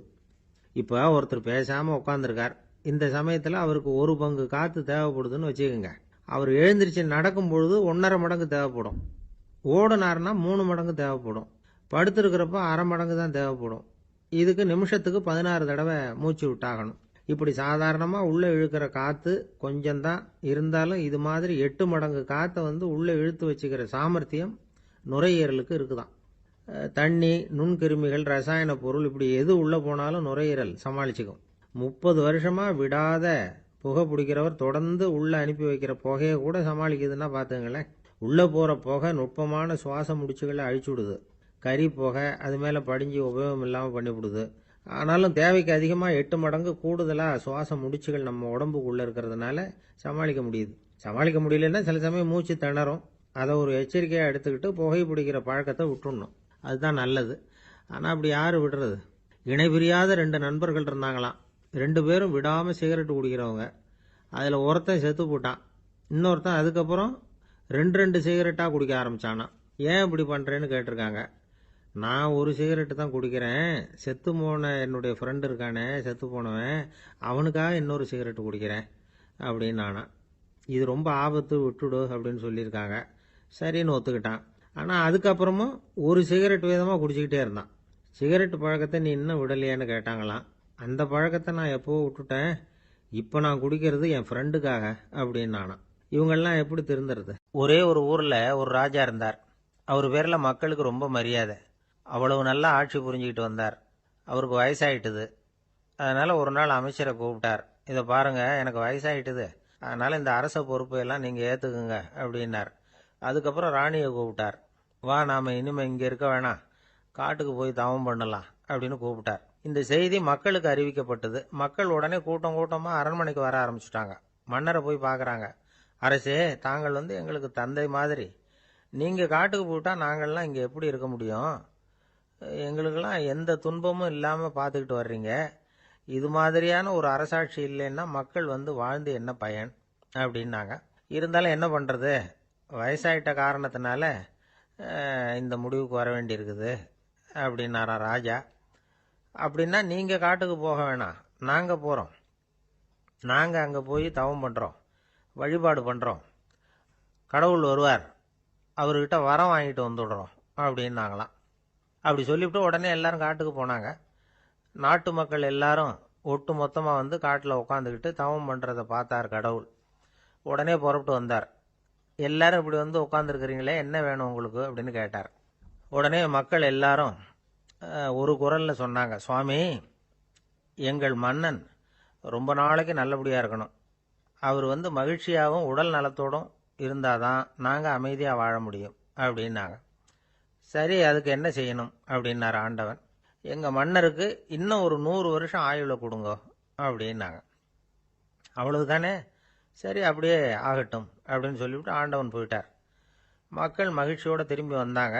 மன்னா, கடவுள் வரம் கொடுத்துட்டார், நீங்கள் 100 வருஷம் வாழ போகிறீங்க அப்படின்னாங்க. இதை கேட்டதும் ராணி ராஜாவை வணங்கி நான் தவம் செய்ய போகிறேன் அப்படின்னு புறப்பட்டாங்க. உடனே மக்கள் என்ன நினச்சாங்க தெரியுமா? ஐயோ, நாம் ராஜாவுக்கு மட்டும்தானே நீண்ட ஆயுள் வேணும்னு வரம் வாங்கினோம், ராணிக்கு வாங்கலையே, அதுதான் கோபத்தில் புறப்பட்டாங்க போல இருக்கு அப்படின்னு நினச்சி வருத்தப்பட்டாங்க. ஆனால் ராணி நினச்சது அது இல்லை. ராணி போய் தவம் பண்ணாங்க, கடவுள் காட்சி கொடுத்தார். இவங்க கேட்குறாங்க, சுவாமி, ராஜாவுக்கு மட்டும் 100 வருஷம் ஆயுள்னு வரம் கொடுத்துட்டீங்க, அப்படின்னா குடிமக்களும் 100 வருஷம் இருக்கணும். இப்படிப்பட்ட குடிமக்கள் இல்லைன்னா அப்படிப்பட்ட அரசன் இருந்து என்ன பிரயோஜனம் அப்படின்னாங்களாம். ஆண்டவன் பார்த்தார், சரி அவங்களும் 100 வருஷம் வாழ்வாங்க, அது மட்டும் இல்லை நீயும் 100 ஆண்டு காலம் வாழ வரமளிக்கிறேன் அப்படின்னு சொல்லிவிட்டு மறைஞ்சிட்டார். இதில் ஆண்டவன் வர்றதும் மறையிறதும் முக்கியம் இல்லை. இதில் கவனிக்க வேண்டியது ஆள்கிறவனின் விசால மனம், குடிமக்களின் விசால மனம், ஆள்கிறவன் மனைவியினுடைய விசால மனம். இப்படி ஒரு நாடு இருந்துட்டுதுன்னா எப்படி இருக்கும் வாழ்க்கை நினைச்சு பாருங்க. அதனால தான் பெரியவங்கள்லாம் சொல்றாங்க, இதய வாசல் திறந்தே இருக்கணும், இதயத்தின் கதவுகளை மூடாதீங்க அப்படின்னு சொல்லுவாங்க. என்கிட்ட ஒருத்தர் சொன்னார், என்னுடைய இதய வாசல் எப்பவும் திறந்தே தான் இருக்குதுன்னார். எதனால் அப்படி சொல்றீங்க அப்படின்னு கேட்டோம். டாக்டரே சொல்லிவிட்டார், என்னுடைய இதயத்தில் ஒரு ஓட்டை இருக்குது அப்படின்னு, வால்வு சரியில்லையா அப்படிங்கிறார். ஜென் துறவி, அவருக்கு ரொம்ப வயசாயிட்டுது, கடைசி காலம். நண்பர்களெல்லாம் கூப்பிட்டார். நண்பர்களே, நான் வித்தியாசமான முறையில் சாகணும்னு ஆசைப்படுறேன், அதுக்கு ஏதாவது யோசனை சொல்லுங்களேன் அப்படின்னு கேட்டாராம். நண்பர்கள் சிரிச்சாங்க. என்ன பேச்சு பேசுறீங்க, சாவறதுங்கிறது என்ன விளையாட்டுத்தனமான காரியமா அப்படின்னு கேட்டிருக்காங்க. அந்த துறவி கொஞ்ச நேரம் யோசனை பண்ணார். அப்புறம் கேட்டாராம், இதுவரைக்கும் யாராவது நடந்துக்கிட்டே இறந்துருக்குறாங்களா அப்படின்னாராம். எல்லாரும் இல்லைன்னாங்களாம். ஒருத்தர் மட்டும் சொல்லியிருக்கார், அப்படியும் ஒருத்தர் இறந்துருக்கிறதாக ஒரு கதையில் படிச்சிருக்கிறேன், ஒரு ஞானியால் தான் அப்படியெல்லாம் செய்ய முடியும் அப்படின்னு அவர் சொன்னாராம். சரி, அப்படின்னா அந்த முறை நமக்கு வேணாம், நின்றுக்கிட்டே யாராவது உயிரை விட்டுருக்காங்களா அப்படின்னு விசாரிச்சாராம். அப்படியும் ஒருத்தர் இறந்துருக்கிறார் அப்படின்னாங்களாம். மறுபடியும் அந்த துறவி யோசனை பண்ணியிருக்கிறார், ஏதாவது வித்தியாசமான முறையில் நாம் போகணும் அப்படிங்கிறது அவருடைய விருப்பம். மனிதன் எப்படி வாழ்கிறானோ அப்படி இறப்பது தான் நல்லது. சரி, யாராவது தலைகீழாக யோகம் செய்யும் நிலையில் இறந்துருக்கிறாங்களா அப்படின்னு விசாரிச்சாராம். நண்பர்கள் சிரித்தாங்க. தலைகீழாக நின்னபடி இறந்ததாக நாங்கள் கேள்விப்பட்டதே இல்லை, அது முடியாத காரியம் அப்படின்னு இருக்காங்க. இப்போ அந்த துறவிக்கு திடீர்னு உற்சாகம் வந்துட்டுது. உடனே எழுந்திரிச்சார், தலைகீழாக நின்னார், அப்படியே உயிரை விட்டுட்டார். அவ்வளோதான். அந்த மடாலயத்தில் ஒரே குழப்பம், எப்படி அவரை கீழே இறக்கி படுக்க வைக்கிறது அப்படின்னு புரியல. இப்படி உயிர் விடுறதை பற்றி அவங்க இதுவரைக்கும் கேள்விப்பட்டதும் இல்லை. உண்மையிலேயே இவர் இறந்து தான் போனாராங்கிறதும் தெரியல. சோதிச்சு பார்த்தாங்க, இதய துடிப்பு, நாடி துடிப்பு எல்லாம் நின்று போயிருந்தது. இவர் எப்பவும் இப்படி தான், என்ன பண்ணுறது இப்போ அப்படின்னு சொல்லி எல்லாரும் குழம்பிக்கிட்டு இருக்கிற சமயத்தில் ஒரு பெரிய ஒரு யோசனை சொன்னார். இந்த துறவியோட மூத்த சகோதரி பக்கத்து மடாலயத்தில் இருக்கிறாங்க, அவங்கள இங்கே அழைச்சிட்டு வந்தால் ஏதாவது வழி கிடைக்கும் அப்படின்னார். அந்த அம்மாவுக்கு 90 வயசு. அழைச்சிட்டு வந்தாங்க. ஒரு குச்சியை ஊன்றிக்கிட்டு அப்படியே மெதுவாக நடந்து வந்தாங்க. தம்பி, தலைகீழாக நின்று உயிர் விட்டு இறக்கிறத பார்த்தாங்க. தம்பின்னு கூப்பிட்டு பார்த்தாங்க, ஒன்றும் காணோம். உடனே என்ன பண்ணாங்க, தன்னுடைய கைத்தடியால் தம்பியோட உடலை ஒரு தட்டு தட்டினாங்க. ஏப்பா, சாகிறப்பவும் உன்னுடைய குறும்புத்தனத்தை விடலையா, இப்படியாடா சாகிறது, ஒழுங்கா செத்து தொலை அப்படின்னாங்களாம். அவ்வளவுதான். உடனே அந்த துறவி திரும்பி நேராக நின்னார். அக்கா, கோவப்படாத, நான் ஒழுங்காக சாகிறேன், எப்படி செத்தா என்ன, எல்லாம் எனக்கு ஒன்று தான் அப்படின்னு சொல்லிவிட்டு அப்படியே தரையில் படுத்து உயிரை விட்டாராம். அதுக்கப்புறம் அந்த அம்மா கோலை கையில் எடுத்துக்கிட்டு அப்படியே திரும்பி கூட பார்க்காம அவங்க பாட்டுக்கு போயிட்டாங்களாம். மரணத்தை ஒரு விளையாட்டாக ஆக்கிய அந்த துறவிக்கு வாழ்க்கையே ஒரு விளையாட்டாக தான் இருந்திருக்குது. எந்த நோக்கமும் இல்லாமல் செயல்படுறதுன்னா என்னங்கிறதும் அவருக்கு தெரிஞ்சிருக்குது. பயனை எதிர்பார்க்காம பணி செய்து வாழ்ந்து மறைந்த மகான் அவர். தம்முடைய தொழிலை விளையாட்டு போல செய்ய தெரிஞ்சவருக்கு வாழ்க்கையே ஒரு விளையாட்டாக மாறிடும். எல்லாமே விளையாட்டாகி விடுகிற போது மரணமும் விளையாட்டாகிவிடும் அப்படிங்கிறது தான் அந்த தத்துவம். ஆனால் அதுக்கு முன்னாடி உங்களுக்குள்ளே இருக்கிற உண்மையான நடிகனை நீங்கள் அடையாளம் கண்டுபிடிக்கணும். நீங்கள் நடிக்க வேண்டியதே இல்லை, நீங்கள் ஏற்கனவே நடிச்சுக்கிட்டு தான் இருக்கிறீங்க. நீங்கள் இந்த உண்மையை தெரிஞ்சுக்கணும், அவ்வளவுதான். இதுதான் ஞானிகளுடைய கருத்து. நீங்கள் தெருவில் நடந்து போயிட்டு இருக்கிறீங்க, எதிரில் வர்றவர் உங்களை பார்த்து எப்படி இருக்கிறீங்கன்னு கேட்குறார். நல்லா இருக்கிறேங்கிறீங்க. உண்மையிலேயே நாம் நல்லா இருக்க மாட்டோம், ஏதாவது உடம்புல கோளாறு இருக்கும். ஆனால் அப்படி சொல்லுவோம், நல்லா இருக்கிறேன் அப்படின்னு. அது நடிப்பு தானே. உங்களை சந்தித்ததில் ரொம்ப மகிழ்ச்சி அப்படின்னு சொல்கிறோம். உடனே கொஞ்சம் நிதானமாக யோசிச்சு பாருங்கள், உண்மையிலேயே உங்கள் மனசு மகிழ்ச்சி அடைஞ்சுட்டுதா? அது நடிப்பு தானே. வாழ்க்கையை சரியாக புரிஞ்சுக்கிட்டா எல்லாமே நடிப்புங்கிறது புரியும். கல்யாண பத்திரிக்கை அனுப்பியிருந்தேனே, ஏன்டா வரலன்னு கேட்டான் ஒருத்தன். வந்திருந்தேனே அப்படின்னானா இவன். டேய், ஏன்டா போய் சொல்கிற, நான் பத்திரிக்கையே உனக்கு அனுப்பலையே அப்படின்ட்டுருக்கான் அவன். அதுக்கு இவன் சொன்னானா, பத்திரிக்கை அனுப்புனேன்னு நீ போய் சொல்கிறப்போ கல்யாணத்துக்கு வந்தேன்னு நான் போய் சொல்லக்கூடாதா அப்படின்னானா. பொங்கல் திருநாள். பொங்கல் திருநாள்னா இது ஏதோ அறுவடை திருநாள் அப்படின்னு சொல்லுவோம். அதாவது வருஷம் பூரா நாம் பாடுபட்டு அதனுடைய பலனை அனுபவிக்கிற நாள் அப்படிங்கிறது நாம் சொல்லிகிட்டு இருக்கிறது. இது முக்கியமாக இது ஒரு நன்றி அறிவிப்பு நாள் அப்படின்னு சொல்லுவாங்க. இன்றைக்கி நிறைய நன்றி அறிவிப்பு கூட்டம்லாம் நடந்துக்கிட்டு இருக்குல்ல, அது மாதிரி விவசாயிகள் நடத்துகிற ஒரு நன்றி அறிவிப்பு விழா இது. யாருக்கு நன்றி சொல்கிறாங்கன்னா ஆதவனுக்கு. அதாவது சூரியன் இல்லைன்னா விவசாயம் இல்லை. அதனால் ஆதவனுக்கு நன்றி செலுத்துகிற நாளாக இந்த பொங்கல் திருநாளை நாம் கொண்டாடுறோம். அதாவது இந்த பொங்கலில் விவசாயிகள்கிட்ட இருந்து நிறைய பண்புகளை நாம் தெரிஞ்சுக்க வேண்டிய நாள் இது. விவசாயிகள் அவங்க விவசாயம் முன்னேறி இருக்கிற அளவுக்கு விவசாயிகளுடைய வாழ்க்கை தரம் முன்னேறலை. அந்த அளவுக்கு அவர்கள் நாட்டுக்காக உழைச்சிக்கிட்டு இருக்கிறாங்க. அந்த காலத்திலே அதை பற்றி ஒரு கதை சொல்கிறது உண்டு. ஒரு வயசான ஆள் நிலத்தில் ஏறு உழுதுகிட்டு இருந்தாராம். கிழிஞ்சு போன ஒரு சின்ன துண்டை தான் இடுப்பில் கட்டியிருந்தாராம். தலையில் ஒரு கந்தலை சுற்றி இருந்தார். உடம்பு பூரா சேரு, ரொம்ப ஏழை. ஏறு ஓட்டிகிட்டு இருக்கிறவர் வேறு எப்படி இருப்பார்? இருந்தாலும் அந்த ஆள் ரொம்ப ஜாலியாக பாட்டு பாடிக்கிட்டே ஏறு உழுதுகிட்டு இருந்தாராம். உடம்புல தான் அவர் ஏழையை தவிர மனசில் ஒரு ஏழையாக தெரியல. அந்த சமயத்தில் அந்த நாட்டு ராஜா அந்த பக்கமாக குதிரை மேலே வந்தாராம். வேட்டைக்கு போயிட்டு பரிவாரங்களோடு திரும்பி வந்துகிட்டு இருக்கிறார். ரொம்ப செல்வ செழிப்பில் இருக்கிற ராஜா அவர் இந்த வயசான விவசாயியை பார்த்துருக்கார். இந்த ஆள் ரொம்பவும் ஏழைங்கிறது அவர் பார்த்தாவே பளிச்சுன்னு தெரியுது. கட்டிக்கிறதுக்கு நல்ல துணி இல்லை, உடம்போ இழைச்சி போயிருக்குது, வயிறு முதுகில் போய் ஒட்டிகிட்டு இருக்கு, கண்ணு குழி விழுந்து போயிருக்குது. ஆனாலும் முகத்தை பார்த்தா சந்தோஷமாக இருக்கிற மாதிரி இருக்குது. இவ்வளவு உற்சாகமாக பாடிக்கிட்டு இருக்கிறாரே அப்படின்னு ஆச்சரியமாக நினச்சி பார்த்தார் அந்த ராஜா. சரி, அவர்கிட்ட கொஞ்சம் பேச்சு கொடுத்து பார்க்கலாம் அப்படின்னு முடிவு பண்ணார். ஐயா பெரியவரே, இப்படி கொஞ்சம் வர முடியுமான்னாராம். பொழுது போகிறதுக்குள்ளே நான் இந்த வயல் பூரா உழவு ஓட்டி ஆகணும், அதனால் பேசுறதுக்கு நேரம் இல்லை அப்படின்னாராம் அந்த பெரியவர். என்ன அவ்வளவு அவசரமா? மீதி இருந்தால் நாளைக்கு உழுதக்கூடாதா? அது சரி, உனக்கு எத்தனை ஏக்கர் நிலம் இருக்குது அப்படின்னு விசாரிச்சிருக்கார் ராஜா. எனக்குன்னு சொந்தமாக உள்ளங்கை அளவு கூட நிலம் கிடையாது. இது எங்கள் முதலாளியோட நிலம். இதை பூராவும் உழுது முடித்தாதான் அவர் கூலி கொடுப்பார். நான் கூலிக்கு உழுதுகிட்டு இருக்கிறேன். உங்ககிட்ட பேசிக்கிட்டு இருந்தால் அவருக்கு துரோகம் பண்ணது மாதிரி ஆகிடும் அப்படின்னாராம். ராஜா குதிரையை விட்டு கீழே இறங்கினார். வரப்பில் நடந்து அந்த பெரியவர்கிட்டயே போனாராம். சரி, ஒரு நாள் பூரா உழுதா உனக்கு எவ்வளவு கூலின்னு கேட்டிருக்கார். 8 அணா கூலி கிடைக்கும்னாராம் அவர். இது ரொம்ப காலத்துக்கு முன்னாடி நடந்த ஒரு சம்பவங்கிறதுனால அப்போ 8 அணா கூலிங்கிறது ரொம்ப பெருசு. இருந்தாலும் அதுவும் அந்த ராஜாவுக்கு பெரிய கூலியாக தெரியல. இவ்வளவு தானா, இதை வச்சுக்கிட்டு நீ எப்படி காலம் தள்ளுற அப்படின்னாராம். ஒன்றும் கவலை இல்லை அப்படின்னாராம் அவர். ராஜாவுக்கு ரொம்ப ஆச்சரியமாக போச்சு. 8 அணா கூலி வாங்குற இந்த ஆள் கவலை இல்லாமல் இருக்கிறார், ஏராளமான வசதியோடு இருக்கிறன்னா கவலை இல்லாமல் வாழ முடியலையே அப்படின்னு நினச்சி பார்த்துருக்கார். அது சரி, 8 அணாவில் எப்படி குடும்பம் நடத்துகிற அப்படின்னு கேட்டாராம். எனக்கு கிடைக்கிற 8 அணாவில் 2 அணா குடும்பத்துக்கு செலவழிக்கிறேன், 2 அணா பழைய கடனுக்கு கொடுக்குறேன், 2 அணா தர்மம் செய்கிறேன், 2 அணா வட்டிக்கு கொடுக்குறேன், ஒரு குறையும் இல்லைன்னாராம். ராஜாவுக்கு ஒன்றும் புரியல. எனக்கு ஒன்றும் புரியலேன்னு இருக்கார். ஐயா, எனக்கும் என் மனைவிக்கும் 2 அணா செலவாகுது. வயசான அம்மா அப்பா இருக்கிறாங்க, சின்ன வயசில் என்னை காப்பாற்றினவங்க அவங்க. அந்த கடனுக்கு 2 அணா செலவாகுது, அது பழைய கடன். என் தங்கச்சி ஒருத்தி ஆதரவு இல்லாத நிலைமையில தன்னுடைய மகனோட என் வீட்டில் இருக்கிறா.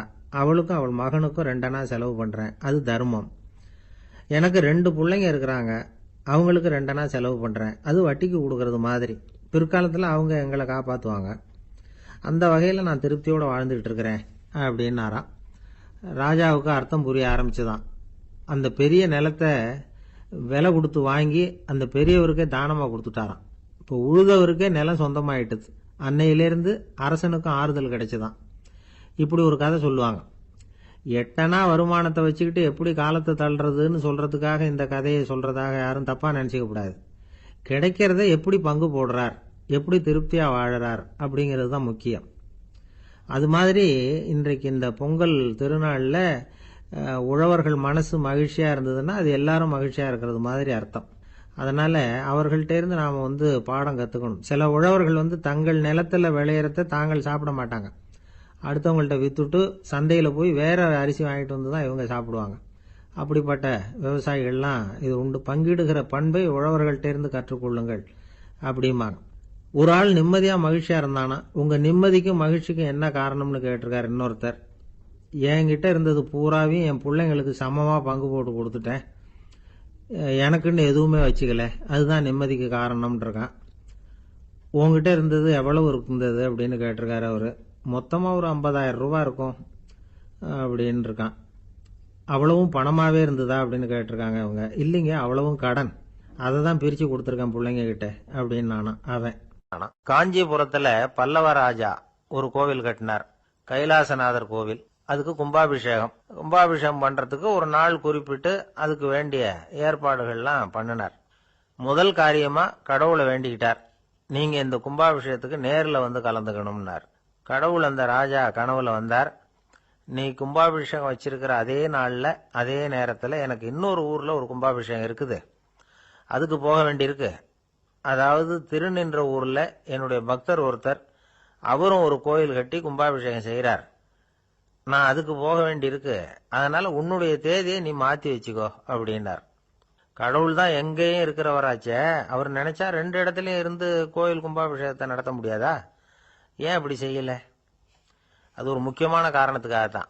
திருநின்ற ஊர்ல இருந்த பூசலாருங்கிற அந்த அடியாரின் பெருமையை இந்த உலகத்துக்கு எடுத்து காட்டணுங்கிறதுக்காகத்தான் கடவுள் அந்த ராஜா கிட்ட அப்படி சொன்னார். சரி, அந்த அடியார் அப்படி என்னதான் பெருசா கோயில் கட்டி விட்டார்? ராஜா கட்டின கோயிலை விட பெருசா? அவர் கட்டினது கருங்கல்லாலேயோ மண்ணாலேயோ மரத்தாலேயோ இல்ல. அவர் கட்டின கோயில் வேற மாதிரி. அது மனசால கட்டின கோயில், மனசுக்குள்ள இருக்கிற கோவில், மனக்கோவில்.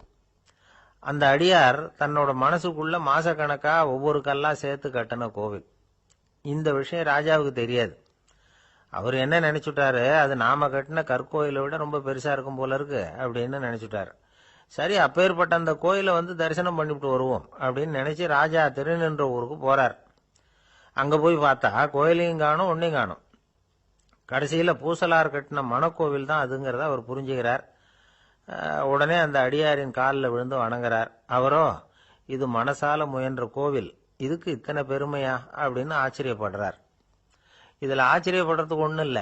ஆண்டவன் விரும்புறது அகபக்தியை தவிர புற தோற்றங்களே அல்ல. இத நாம புரிஞ்சுக்கிட்டோம்னா நமக்குள்ள எந்த வேறுபாடுகளும் வர்றதுக்கு வழியே இல்லை. இன்னொரு ராஜா இருந்தார். அவரு ஆண்டவனுக்கு படைக்கிறதுக்காக ஒரு தார் நல்ல செவ்வாழை பழமா எடுத்துக்கிட்டு போகணும்னு நினைச்சார். அதனால முத நாளே அதை வாங்கிட்டு வர சொன்னார் வேலைக்காரங்கிட்ட. வேலைக்காரன் போனா, கடைத்தெருவில் ஒரு தார் பழம் வாங்கினா. வர்ற வழியில அவன் குடிசை, அப்படியே எட்டி பார்த்துட்டு போவோமேன்னு நினைச்சான். போனான். அங்க இவனோட குழந்தை பாவம் பசியால கத்திக்கிட்டு இருக்கு. இவன் பார்த்தான், இவ்வளவு பெரிய தாரில் ஒரு 2 பழம் எடுத்தா தெரியவா போகுது அப்படின்னு நினைச்சு ஒரு 2 பழத்தை பிச்சு அந்த குழந்தைகிட்ட கொடுத்தான். அது அதை வாங்கி வயிறார சாப்பிட்டுது, பசி அடங்குச்சு, விளையாட போயிட்டுது. இவன் அதுக்கப்புறம் வாழைப்பழத்தை எடுத்துக்கிட்டு அரண்மனைக்கு வந்தான். 2 பழம் பிச்சிருக்கிறது ராஜாவுக்கு தெரிஞ்சு போச்சு. இவன் உண்மையை சொல்லிவிட்டான். உடனே ராஜா, கடவுளுக்கு படைக்க வேண்டிய பொருளை குழந்தை எச்சில் பண்ண விட்டுருக்கியே அப்படின்னு சொல்லி அவனை கட்டி வச்சு சாட்டையால் அடிச்சார் பாவம். மறுநாள் பழத்தை கோயிலுக்கு எடுத்துட்டு போனார். கடவுள் முன்னாடி வச்சார். கடவுள் கண்ணை திறந்து பார்த்தார், பழம்லாம் அழுகி இருக்குது. என்ன இது அழுகி போன பழம் அப்படின்னார். ராஜா முழிச்சார். நல்லா தானே இருந்தது அப்படின்னு நினைச்சார். அப்போ கடவுள் அந்த ராஜா கிட்ட சொன்னாராம், இத பாருப்பா, இந்த தாரில் 2 பழம் தான் நல்ல பழம், அந்த 2 பழங்களையும் நேத்திக்கே நான் சாப்பிட்டுட்டேன் அப்படின்னாராம். அப்பதான் ராஜாவுக்கு புரிஞ்சுது, ஏழை குழந்தையின் பசியை தீர்க்கறதுக்காக உதவுன அந்த 2 பழம் தான் இறைவன் சாப்பிட்ட பழம்னு. இறைவன் இருக்கிற இடம் எது? இதுதான்.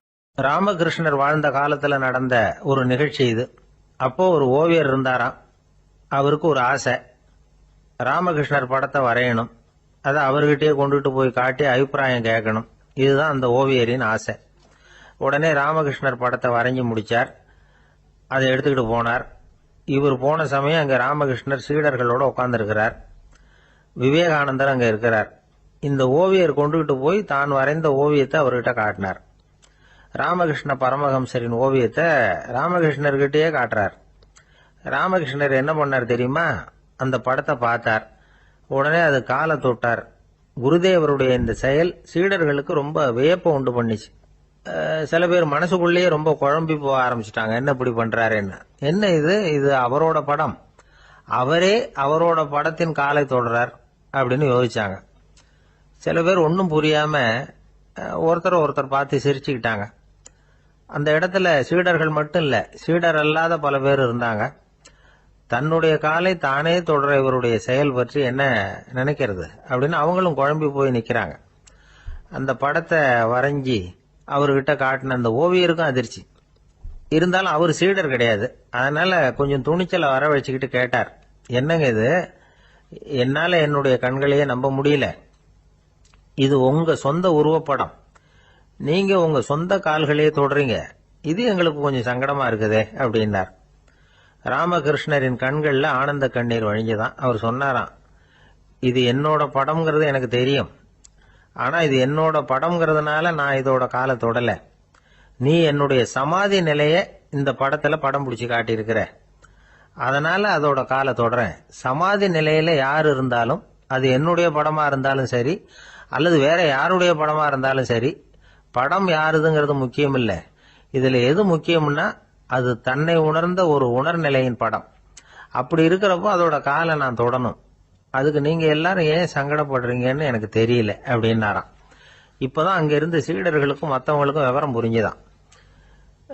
இதுக்கு முன்னாடி யாரும் செய்யாததை இவர் செஞ்சிருக்கிறார், ஆனா அவருடைய காரணம் ரொம்ப நியாயமானது அப்படிங்கறத உணர்ந்தாங்களாம். இதுவரைக்கும் ஆன்மீகத்துல சமாதி நிலை, அதாவது தன்னை உணர்ந்த நிலை பற்றி புரிஞ்சுக்கிட்டோம். இல்லறத்துல ஏற்படக்கூடிய சமாதி நிலை பற்றி உங்களுக்கு தெரியுமா? ஒரு அம்மா டாக்டர் கிட்ட வந்து சொன்னாங்களாம், டாக்டர், என் வீட்டுக்காரருக்கு உடம்புல ஏதோ கோளாறுன்னு நினைக்கிறேன். நான் எவ்வளவு நேரம் பேசினாலும் காதல விழாத மாதிரி உட்கார்ந்துருக்கிறார் அப்படின்னு ஆகலாம். அதுக்கு அந்த டாக்டர் சொன்னாராம், அம்மா, அது உடம்பு கோளாறு இல்ல, அது ஒரு பெரிய திறமை. ஒரு ஊர்ல ஒரு ஆள் இருந்தான், தையல் கடை வச்சிருந்தான். அவங்கிட்ட ஒருத்தன் ஒரு சட்டை துணி எடுத்து கொடுத்து தைக்க சொல்லியிருந்தான். வர்ற சனிக்கிழமை வா, வந்து வாங்கிட்டு போ அப்படின்னு அவன் சொல்லியிருந்தான். அதே மாதிரி இவன் வந்தான். அவன் தச்சு வச்சிருந்த சட்டையை கொடுத்தான். இவன் வாங்கி அங்கேயே போட்டு பார்த்தான். கை நீளம் ஒண்ணுக்கு ஒண்ணு வித்தியாசமா இருந்தது. வலது கை இடது பக்கத்தை விட நீளம் குறைச்சலா இருந்தது. அவன் முணுமுணுக்க ஆரம்பிச்சுட்டான், என்ன இது இப்படி தைச்சுட்டியேன்னு. இதுக்கு அவன் சொன்னான், ஐயோ, இதுக்காகவா சங்கடப்படுறீங்க? வலது கையை மட்டும் கொஞ்சம் உள்ள இழுத்தாப்புல வச்சுக்கிட்டீங்கன்னா சரியா போகுது. மற்றபடி அந்த சட்டையில உள்ள கலை அம்சத்தை கவனிங்க, எவ்வளவு அற்புதமா தச்சிருக்கேன் பாருங்க. ஒரு சின்ன குறைய இப்படி எல்லாம் பொருட்படுத்த வேண்டியதில்லை. நான் சொன்னது மாதிரி கைய கொஞ்சம் உள்ள இழுத்தது மாதிரி வச்சுக்கிட்டு நடந்து போங்க, ஜோரா இருக்கும் அப்படின்னா. அவனும் யோசிச்சு பார்த்தான். சரியான யோசனையா தான் தோணுச்சு. கொஞ்சம் முயற்சி பண்ணி வலது கையை கொஞ்சம் உள்ள இழுத்து சட்டை சரியா இருக்கிறது மாதிரி பண்ணிட்டான். இப்ப மறுபடியும் ஒரு பிரச்சனை. வலது கையை உள்ள இழுத்த மாதிரி அப்படியே வச்சுக்கிட்டதும் முதுகு பக்கம் கொஞ்சம் துணி தளர்த்தியா தொங்குறது மாதிரி தெரிஞ்சது. என்ன இது, முதுகு பக்கம் துணி குவிஞ்சுட்டுது, தொங்குது அப்படின்னா மறுபடியும், அடடா, இதுக்காகவா கவலைப்படுறீங்க? உடம்ப அதுக்கு தகுந்த மாதிரி கொஞ்சம் வளைச்சிக்கிட்டா சரியா போடுது. இதுக்காக அந்த அழகான தையலை பிரிச்சு அதுல உள்ள கலை அம்சத்தை கெடுக்கிறதுக்கு என் மனசு இடம் தரல. எவ்வளவுக்கு தளர்த்தியா இருக்கோ அவ்வளவுக்கு கொஞ்சம் உடம்ப வளைச்சி அப்படி குனிஞ்சது மாதிரி போங்க போதும் அப்படின்னா. அதுவும் நல்ல யோசனையா தான் பட்டுது இவனுக்கு. சரின்னு சொல்லிவிட்டு புறப்பட்டான். தெருவில் இறங்கினா, கைய கொஞ்சம் உள்ள இழுத்தான், உடம்ப கொஞ்சம் முன்னால வளைச்சான், சட்டைக்கு தகுந்த மாதிரி உடம்ப பண்ணிட்டான், மெதுவா நடந்து போறான். இப்போ எதிரில் இன்னொருத்தன் வரான். இவனை பாக்குறான், இவன் போட்டிருக்கிற சட்டைய பாக்குறான். ஆஹா, அற்புதம்ங்கிறான். சும்மா சொல்லக்கூடாது, ரொம்ப நல்லா இருக்கு, நிச்சயமா இது இந்த ஊர் மேல தெருவில் இருக்கிற ஒருத்தன் இருக்கானே, அவன் தச்சதா தான் இருக்கணும் அப்படின்னா. இதை கேட்டதும் அவனுக்கு ஆச்சரியம். எப்படி அவ்வளவு கரெக்டா கண்டுபிடிச்சிங்க அப்படின்னு கேட்டிருக்கான். இதுக்கு அந்த வழிபோகன்னு சொன்னானா, அவன் ரொம்ப கெட்டிக்காரன். உங்களை மாதிரி உடம்பும் கையும் வளைஞ்சு போன ஒரு ஆசாமிக்கு அவனை தவிர வேற யாராலேயும் இவ்வளவு பொருத்தமான ஒரு சட்டையை தைக்க முடியாது அப்படின்னானா. பாருங்க, அவனுக்காக இவன் அனுசரிக்க போய் இவனோட நிலைமை எப்படி ஆயிடுது பாருங்க. இதே மாதிரிதான் சில சடங்குகளும் சம்பிரதாயங்களும் நம்மளை கோமாளி ஆக்கி விட்டுரும். எதுவா இருந்தாலும் அதுல அறிவுபூர்வமான அணுகுமுறை அவசியம். ஒரு நர்ஸ் அவசரமா ஓடி டாக்டர் கிட்ட சொல்லிச்சான், டாக்டர் ஒரு தப்பு நடந்து போச்சு, 10ஆம் நம்பர் பெட்ல இருக்கிற பேஷண்ட்டுக்கு காலில் ஆபரேஷன் பண்றதுக்கு பதிலாக கையில ஆபரேஷன் பண்ணி விட்டீங்க. கை ஆபரேஷன் பண்ணிக்க வேண்டிய ஆள் 7ஆம் நம்பர் பெட்ல இருக்கார் அப்படின்னு தான். அதுக்கு ஒரு பதட்டப்படாம சொன்னாராம், பரவாயில்ல, இவரை தூக்கி 7ஆம் நம்பர் பெட்ல போட்டுரு அப்படின்னு. ஒரு மாணவனை பார்த்தேன், என்ன தம்பி படிப்புலாம் எப்படி இருக்குது அப்படின்னு விசாரிச்சேன். அவன் ரொம்ப அழுத்துக்கிட்டான். நான் நல்லா தான் சார் படிக்கிறேன், இருந்தாலும் புத்தியில சரியா ஏற மாட்டேங்குது சார் அப்படின்னா. சரி, இவனும் நம்ம ரகம்தான் அப்படின்னு சொல்லி முடிவு பண்ணிட்டோம். கல்வி கற்கக்கூடிய ஒரு மாணவன் சம்பந்தப்படுற புத்திகள் பல வகை. அதை பத்தி ஒரு பெரியவர் விளக்கி இருக்கிறார். மிருத்து புத்தின்னு ஒன்று இருக்குதான். மிருத்துன்னா மண்ணு. மண்ணால செவுறு கட்டுறோம்ல, மண் சுவரில் ஆணி அடிக்கிறதும் சுலபம், அதை பிடுங்கி எடுக்கிறதும் சுலபம். அது மாதிரி சில பேர் குரு சொல்லி கொடுக்கறத சுலபமா கேட்டு தெரிஞ்சு வச்சுக்குவாங்க, கொஞ்ச நேரத்தில் சுலபமா மறந்தும் போயிடுவாங்க. இது மிருத்து புத்தின்னு பேரு, மண் புத்தி. தாரு புத்தின்னு ஒன்று உண்டான். தாருன்னா மரம். அதுல பச்சை மரத்துல ஆணி அடிக்கிறது சுலபம், ஆனா அது எடுக்கிறது கஷ்டம். அது மாதிரி ஆசிரியர்கிட்ட இருந்து கேட்டதை கவனமா மனசுல பதிய வச்சுக்கிட்டு அதை மறக்காம இருக்கிறது தாரு புத்தி. பட்ட மரமா இருந்தா அதுல ஆணி அடிக்கிறதும் கஷ்டம், அடிக்கிற ஆணியும் சீக்கிரம் நழுவிடும். அது மாதிரி கேட்கிற விஷயம் மனசுல பதியறதும் கஷ்டம். அப்படியே பதிஞ்சாலும் அது நீடிச்சு இருக்கிறதும் கஷ்டம், கொஞ்ச காலத்துல மறந்துடும். இன்னொரு வகை புத்தி ஒன்று உண்டு, அதுக்கு பேரு சிலா புத்தின்னு பேரு. சிலான்னா கல்லு. ஒரு கருங்கல்லுல 4 துளைய போட்டு ஒரு துளையில உளிய வச்சு அடிச்சா மற்ற துளை வழியாவும் பிளந்து கல்லு 2 ஆயிடும். அது மாதிரி சந்தியான இடங்கள்ல குறிப்பா ஒரு பொருளை சொன்னா அதை வச்சுக்கிட்டு மற்றதையும் தெரிஞ்சுக்கிறது, அது சிலா புத்தின்னு பேர். வேணு புத்தின்னா என்ன தெரியுமா? வேணுன்னா மூங்கில். மூங்கில் கணுவுல ஒரு பக்கம் உளிய வச்சு அடிச்சா 2 பக்கமும் பிளந்துரும். அது மாதிரி ஒரு செய்தியை கேட்டுக்கிட்டு இருக்கிறப்பவே அதோட முன்பின் தொடர்களையும் தெரிஞ்சுக்கணும், அது வேணு புத்தி. தைல புத்தின்னு ஒன்று உண்டு. தைலம்ங்கிறது எண்ணெய். தண்ணியில ஒரு துளி எண்ணெயை விட்டா அது தண்ணி பூரா பரவி போடுதுல்ல, அது இப்படி பரவுறது மாதிரி ஆசிரியர் சுருக்கமா ஒரு கருத்தை சொன்னா அதை வச்சுக்கிட்டு பூரா விஷயங்களையும் தெரிஞ்சுக்கணும், அது தைல புத்தி. கற்பூர புத்தின்னு ஒன்று கேள்விப்பட்டிருக்கோம். அது எப்படின்னா, கற்பூரம் தீ பட்ட உடனே பிடிச்சிக்கும். ஆசிரியர் சொன்ன உடனே நுண்ணறிவோட பாடங்களை புரிஞ்சுக்கிறது இந்த வகை புத்தி. கரி புத்தின்னு ஒன்று. அது எப்படின்னா, கரியில நெருப்பை வச்சு விசிறிய பிறகு அதுக்கப்புறம் அது கறி நெருப்பாகும். அது மாதிரி காலம்பரை சாயந்தர வேலைகளில் ஆசிரியர் பாடம் சொல்லி கொடுப்பார், அதை கொண்டு புரிஞ்சுக்கிறது இந்த வகை.